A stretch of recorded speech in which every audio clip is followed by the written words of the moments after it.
الرحیم. شکریہ ثانیہ، اور اچھا کہ آپ نے مجھے ڈونرز کے ساتھ موقع دیا بات کرنے کا. ایک تو ڈونرز آپ کے سامنے ہیں، اور میں پھر سے جو ان پٹ بھی دی اس کا میں اب سب کا شکریہ ادا کرتا ہوں. لیکن ایک وہ ڈونرز ہیں جو پاکستان میں اس وقت بیٹھے ہیں، دیکھ رہے ہیں کہ پیسہ کدھر خرچ کرنا ہے. تو میں پہلے تو یہ وہ اب بات کر رہا ہے، وہ پاکستان کا فنڈ ریزر جو کہ 30 سال سے پیسے اکٹھے کر رہا ہے پاکستان میں. تو مجھے پاکستان کی جو پاکستان کی قوم کا جو جذبہ ہے پیسہ دینے کا، شاید کوئی بھی نہیں اس کو پوری طرح سمجھتا جو میں سمجھتا ہوں. کیونکہ یہ میرے لیے بھی جب میں شروع ہوا پیسے اکٹھے کرنے، تو یہ میرے لیے بھی ایک بڑا ایک عجیب میری زندگی میں ایک تجربہ تھا کہ میں سوچ کچھ اور رہا تھا اور ہوا کچھ اور. سوچ یہ رہا تھا کہ میں پاکستان کے اس اسکول میں گیا جدھر سب سے امیر پاکستانی پڑھتے تھے. تو میں تو سمجھ رہا تھا کہ ادھر سے پیسہ میں اکٹھا کر لوں گا کیونکہ سارے امیر لوگ تھے. لیکن آخر میں پیسہ مجھے عام لوگوں نے دیا. وہ لوگ جو بھی آپ نے بات کی خورشید نے، کہ جو چھوٹی ڈونیشن یہ جو ہمارا 4.5 ارب روپیہ پرائم منسٹر ریلیف فنڈ میں ہے، اس میں 50% چھوٹی ڈونیشنز ہیں، تو عام لوگوں نے ڈونیٹ کیا. تو یہ ایک ہمارے ملک کی بہت بڑی طاقت ہے جو ہم ریلائز نہیں کرتے. ہمارے ملک کے جو لوگ ہیں ان میں بہت بڑا جذبہ ہے خیرات دینے کا. اور یہ اس لیے ہے کہ یہ اللہ میں مانتے ہیں اور آخرت میں مانتے ہیں. کیونکہ مجھے شروع میں نہیں سمجھ تھی، کہ میں سوچتا تھا پیسے والے لوگ تو پیسے نہیں دے رہے، تو عام آدمی پیسے دے رہا ہے جس کے پاس ہے ہی کچھ نہیں اور کم ہے. تو پھر میں نے ریلائز کیا کہ یہ ہماری قوم کا جو اللہ سے کنیکشن اور آخرت سے ہے، اس کی وجہ سے لوگ پیسہ دیتے ہیں. تو جو مجھے سب سے زیادہ پیسہ، اور میں 30 سال میں کسی نے اتنا پیسہ پاکستان میں اکٹھا نہیں کیا جو میں نے کیا، تو جو ہمیشہ میں نے دیکھا سب سے زیادہ پیسہ وہ لوگ دیتے ہیں جن میں اللہ میں ایمان اور آخرت میں ایمان ہے. اور یہ میرے لیے آہستہ آہستہ میں نے ڈسکور کیا. جب پاکستانی قوم کا کبھی بھی کوئی چیلنج آیا، ایک تو میں نے جب لوگوں کے پاس کیا کہ کوئی کینسر ہاسپٹل ہمارے ملک میں، کینسر کا مریض اتنا مہنگا علاج افورڈ کر ہی نہیں سکتا عام آدمی، تو اس کے لیے ایک ایسا ہاسپٹل چاہیے کہ پیسے والے لوگ بھی باہر نہ جائیں، اور جو یہاں ہیں ان کو بھی، بیچارے غریب لوگوں کو جو افورڈ نہیں کر سکتے، ان کا مفت علاج ہو. بڑا چیلنج تھا. یہ کہیں بھی دنیا کے اندر یہ ایکسپیریمنٹ کامیاب نہیں ہو جو شوکت خانم ہے. لوگ ریلائز نہیں کرتے کہ یہ ایک معجزہ ہے کہ کینسر ہاسپٹل جدھر سب سے مہنگا علاج ہے، وہاں 75% مریضوں کا مفت ہر سال علاج ہوتا ہے. اور وہ علاج ہوتا ہے جو کہ ڈیولپڈ ملکوں کے کینسر ہاسپٹلز وہ افورڈ نہیں کر سکتے کہ 75% مریضوں کا مفت کینسر کا علاج کرے. تو وہ اس لیے ہوتا ہے کہ انہی لوگوں نے کینسر ہاسپٹل بنایا، پاکستانیوں نے، اور یہی لوگ اس کو چلا رہے ہیں. اور جو ہاسپٹل 70 کروڑ روپے میں بنا تھا، آج اس کا خسارہ 75% کینسر کے مریضوں کا مفت علاج کرنے میں جو اس کا خسارہ ہے سالانہ، وہ 12 ارب روپیہ ہے. تو 70 کروڑ کے ہاسپٹل میں 12 ارب روپے کا مفت ٹریٹمنٹ ملتی ہے. تو یہ ایک ٹریبیوٹ ہے اپنی قوم کی، کہ ایک دفعہ لوگوں کو یہ اعتماد ہو جائے کہ جو ہم پیسے دے رہے ہیں وہ ٹھیک جگہ جا رہے ہیں، وہ چوری نہیں ہو رہا ہے. اس کے بعد یہ قوم جتنی کھلے دل کی ہے اور جس طرح یہ خیرات دیتی ہے، میرے نہیں خیال میں دنیا میں اور ایسی کوئی قوم ہے. اور ہم ویسے بھی پاکستانیوں کو دنیا کے ٹاپ ان ملکوں میں سمجھا جاتا ہے جو سب سے زیادہ چیریٹی دیتے ہیں. تو اب میں اپنا دوسرا تجربہ آپ کو بتاتا ہوں کہ جب زلزلہ آیا 2005 میں اور فلڈ آیا 2010 میں. فلڈ آیا تو میں نے وہ سارا جو علاقے دیکھے نیچے تک دریائے سندھ کے ساتھ، وہاں بھی لوگوں کی کمی نہیں تھی.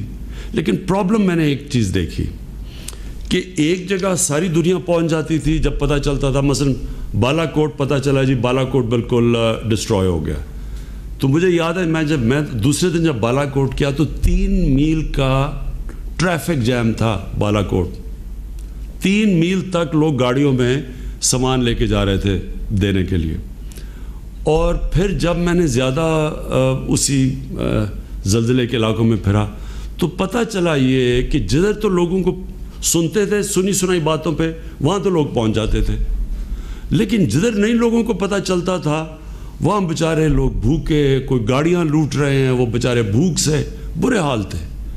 اور یہ ایگزیکٹلی یہی چیز ہوئی فلڈز کے اندر کہ ایک طرف فلڈز میں سارے اتنا سامان لوگوں کو دے دیا کہ وہ بیچنا شروع ہو گئے، اور دوسری طرف بیچارے لوگ بھوکے تھے. تو تب میں نے فیصلہ کیا اور میں نے ڈاکٹر ثانیہ کو کہا کہ یہ جو اب کرونا کی وجہ سے جو لاک ڈاؤن ہوا ہے، یہ لاک ڈاؤن نے جو سچویشن کریٹ کی ہے یہ انپریسیڈنٹڈ سچویشن ہے.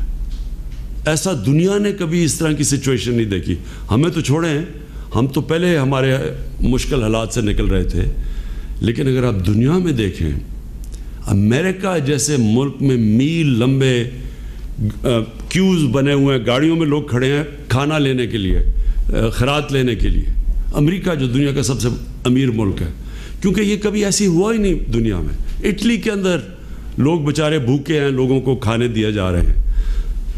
تو ہمارے ملک میں تو ہونا ہی تھا. جیسے ہی ایک دم بند کیا ملک، اور بشیر صاحب آپ نے کہا میرے سے اگر وہ پوچھ لیتے صوبے تو میں کبھی اس طرح کا لاک ڈاؤن نہ ہونے دیتا. کیونکہ جب آپ لاک ڈاؤن کرتے ہیں تو پہلے آپ کو یہ سوچنا چاہیے کہ ہمارے لاک ڈاؤن سے معاشرے کے مختلف لوگوں کے اوپر کیا اثرات آئیں گے. تو جب تک آپ یہ نہ سوچیں کہ جو بیچارہ دہاڑی دار ہے، جو غریب آدمی ہے، جو چھاڑی والا ہے، جس کا جو کمائی کرتا ہے تو بچے کھاتے ہیں گھر پہ، تو جب آپ نے ان کا روزگار لے لیا تو ان کے گھر والوں کا کیا بنے گا. جب تک آپ یہ نہیں سوچتے آپ کو پورا لاک ڈاؤن نہیں کرنا چاہیے تھا. لیکن ایک دم ایک پینک سی ہو گئی. سب نے فیصلہ کیا جی وبا پھیل رہی ہے. وہ یورپ میں دیکھ رہے تھے، ان کو دیکھتے دیکھتے اب یورپ کے اور حالات تھے، ووہان سٹی چائنا میں اور حالات ہیں، ہمارے حالات ہی اور تھے، لیکن ہم نے سخت لاک ڈاؤن کر دیا. شکر ہے میری بات سن لی. اس کے بعد حالانکہ میرے اوپر بڑی تنقید ہوئی کہ جی دیکھیں ہندوستان میں اس نے نریندر مودی نے کر دیا لاک ڈاؤن. اس نے وہ لاک ڈاؤن کیا جو لوگ میرے سے توقع کر رہے تھے میں کروں. اللہ کا شکر ہے میں نے پریشر ریزسٹ کیا اور نہیں کیا. وہ آج ہندوستان کے اندر جو غربت پھیلی ہے کوئی اندازہ ہی نہیں لگا سکتا کہ کتنے لوگوں کا کیا حال بنا ہے. 34% جو ریسرچ آئی ہے، 34% عوام اس وقت یا بھوکی ہے یا بیماریوں کی طرف جا رہی ہے یا بھوک کی طرف سے اس غربت پہ جا رہی ہے جو کچلے جا رہے ہیں غریب لوگ. تو ہم نے وہ لاک ڈاؤن کیا، لیکن اس کے باہر اثرات ہیں، اور اثرات یہ ہیں بالکل جو ابھی محمد علی طبع نے بات کی کہ سروس سیکٹر جو ہے وہ بالکل تباہ ہو گیا.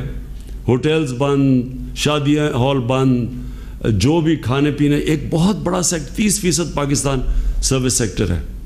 تو اس لیے میں نے پرائم منسٹر ریلیف فنڈ شروع کیا. اس کا مقصد صرف ایک تھا کہ ہم ایک تو بالکل نیچے غریب لوگ ہیں ان تک تو احساس پروگرام سے، اور جو بالکل عاطفہ آپ نے ٹھیک کہا کہ کوئی مثال نہیں ہے کہ اتنا زیادہ کیش اتنے تھوڑے وقت میں اتنے شفاف طریقے سے اتنے زیادہ لوگوں میں بانٹا گیا ہو.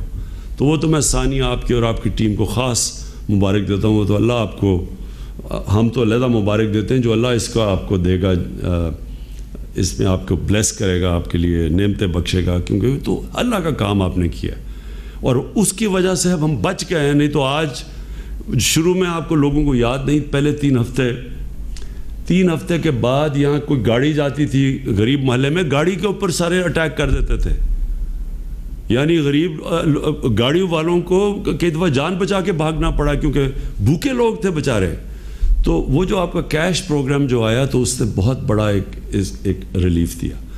اس کے بعد جو میں نے اپنا یہ جو پرائم منسٹر فنڈ ہے، اس کا صرف ایک ہی مقصد ہے کہ جو اس میں بھی لوگ بچ گئے. مثلا آپ جو کوالیفائی نہیں کرتے احساس پروگرام میں لیکن وہ سروس سیکٹر میں کوئی ویٹر ہے, کوئی کام کر رہے ہیں, بے روزگار ہو گئے ہیں, تو ان کو کیسے ہم تو اس کے لیے پھر ہم نے پرائم منسٹر ریلیف فنڈ نے ہم نے یہ فیصلہ کیا کہ ہم ان کو اپنے ٹائیگرز کو اپنے والنٹیئر سے ان کی انفارمیشن لیں گے. وہ ہم نے پورٹل فارم کیا اور ان تک پھر اب پیسہ پہنچ رہا ہے. اور میں بھی ابھی لڑکانہ گیا پیسہ ڈسٹریبیوٹ کرنے دیکھنے کے لیے, اور ادھر میں نے یہی دیکھا کہ وہ بیچارے کوئی ترخان ہے, کوئی درزی ہے, کوئی اور کئی مجھے افسوس ہوا کہ لڑکانے میں کوئی اس میں سے 20% چھابڑی والے تھے.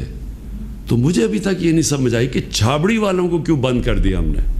یعنی وہ تو سوشل ڈسٹینس میں ایسے ہی ہے, تو وہ تو سب سے آسان طریقہ تھا کہ لوگوں تک کھانا پینا بھی پہنچتا رہے اور بیچارے ان کے بھی پیٹ, تو وہ بھی بند کر دیے. تو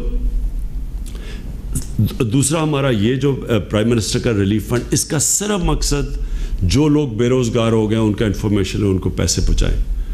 اور جس طرح 1 روپیہ جو ڈونیشن آتی ہے 4 روپے ہم گورنمنٹ اس کے اوپر ایڈ کرتی ہے اور تاکہ ہم زیادہ لوگوں تک پہنچ سکیں.